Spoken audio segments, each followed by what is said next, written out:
खरगोन दंगों के बाद एक्शन में शिवराज सरकार है। मध्य प्रदेश में अब दंगाइयों से नुकसान की भरपाई होगी। सरकारी एवं प्राइवेट संपत्ति के नुकसान पर वसूली कानून लागू कर दिया गया है। गृह विभाग ने राजपत्र में अधिसूचना भी जारी कर दी गई है।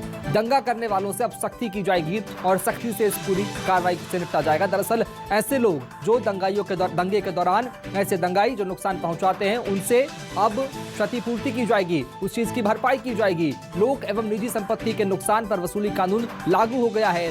राजपत्र में अधिसूचना प्रकाशित हो गई है। कानून को लेकर गृह विभाग ने यह आदेश जारी किया है, अधिसूचना प्रकाशित की है। दंगा करने वालों के खिलाफ अब सख्ती से कार्रवाई की जाएगी। ऐसे लोग जो सरकारी एवं निजी संपत्ति को दंगे के दौरान नुकसान पहुंचाते हैं, उन नुकसान की भरपाई उन्हीं दंगाइयों की संपत्ति को कुर्क करके या उस संपत्ति को अधिग्रहित करके की जाएगी। यह आदेश सरकार ने लेकर आई है, कानून सरकार ने लेकर आई है। खरगोन दंगों के बाद अब एक्शन में शिवराज सरकार नजर आ रही है। इसके पहले आपको बता दें कि मध्य प्रदेश में दंगाइयों से नुकसान की भरपाई के लिए विधेयक लेकर आई थी सरकार। उसके बाद में अधिसूचना जो है वो अब जारी कर दी गई है और अब लोक एवं निजी संपत्ति के नुकसान पर इसका प्रकाशन भी हो गया है। इस कानून का गृह विभाग ने राजपत्र में कानून की अधिसूचना प्रकाशित कर दी है।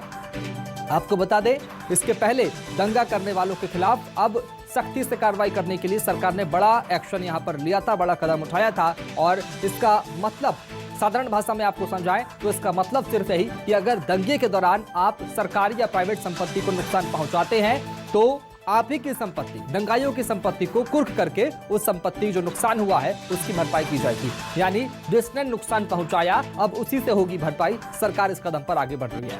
खरगोन दंगों के बाद एक्शन में शिवराज सरकार नजर आ रही है। गृह विभाग ने इस कानून को लेकर राजपत्र में अधिसूचना जारी कर दी है। इसका प्रकाशन राजपत्र में हो गया है। दंगा करने वालों के खिलाफ अब सख्त कार्रवाई की जाएगी। और सीधे चलेंगे राजधानी भोपाल, सहयोगी शब्बीर अहमद से बात करेंगे। शब्बीर, अब जिसने पहुंचाया नुकसान उससे होगी भरपाई। सरकार कितनी कठोर, कितनी सख्त? बिल्कुल शुभम, आप सही कह रहे हैं। कोई भी दंगाई हो, किसी भी प्रदर्शन में आम जनता हो, राजनीतिक दल का हो या फिर कोई भी हिंसा फैलाएगा, उससे अगर कोई भी नुकसान पहुंचाएगा, चाहे सार्वजनिक संपत्ति हो या सरकारी संपत्ति हो, उससे वसूली उसी से ही की जाएगी। सरकार ने इसको लेकर पहले ही साफ कर दिया था।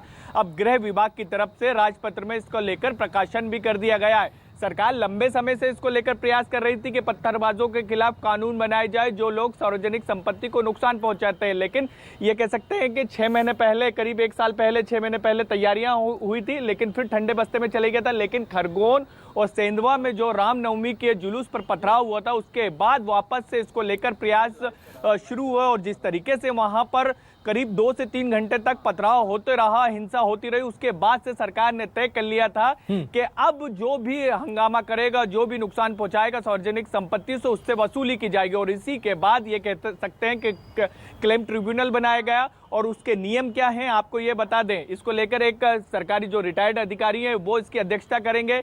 इसके अलावा जहां पर भी किसी भी तरह का विवाद होता है, सार्वजनिक संपत्ति को नुकसान होता है, तो वहां पर कमेटी पहुंचेगी और कमेटी पूरा वहां का आकलन करेगी। जैसे मैं खरगोन की बात करूं तो खरगोन में भी वहां पर कमेटी गई थी। कमेटी ने वहां का पहले मुआयना करा, फिर वहां की रिपोर्ट लेकर आई कि इतने करोड़ों का दंगे के दरमियान नुकसान हुआ। फिर उसके बाद जितने भी दंगे के आरोपी हैं उनसे वसूली की जाएगी कि आपने सार्वजनिक संपत्ति, निजी संपत्ति को नुकसान पहुंचाएगा। लेकिन इसके अंदर एक नियम और है, अगर आपके ऊपर आरोप लग रहे हैं तो आप जो क्लेम ट्रिब्यूनल बनाया गया है वहां पर आप अपील कर सकते हो। 2 महीने के अंदर इसको लेकर हल निकाला जाएगा। यानी ये कर सकते हैं कि जिनके ऊपर आरोप लगेगा वो भी अपील कर सकते हैं और जो भी संपत्ति का नुकसान होगा, चाहे सार्वजनिक हो या सरकारी संपत्ति हो, 2 महीने के अंदर इसका फैसला आ जाएगा। यानी सख्त निर्देश दे दिए हैं सरकार ने कि अब कोई भी हंगामा करेगा। बहुत शुक्रिया शब्बीर अहमद, खबर को विस्तार से बताने के लिए, बातचीत करने के लिए। तो ऐसे में सरकार ने सख्त रुख यहाँ पर अख्तियार कर लिया और ऐसे में इस कानून को लेकर अधिसूचना राजपत्र में प्रकाशित हो चुकी है।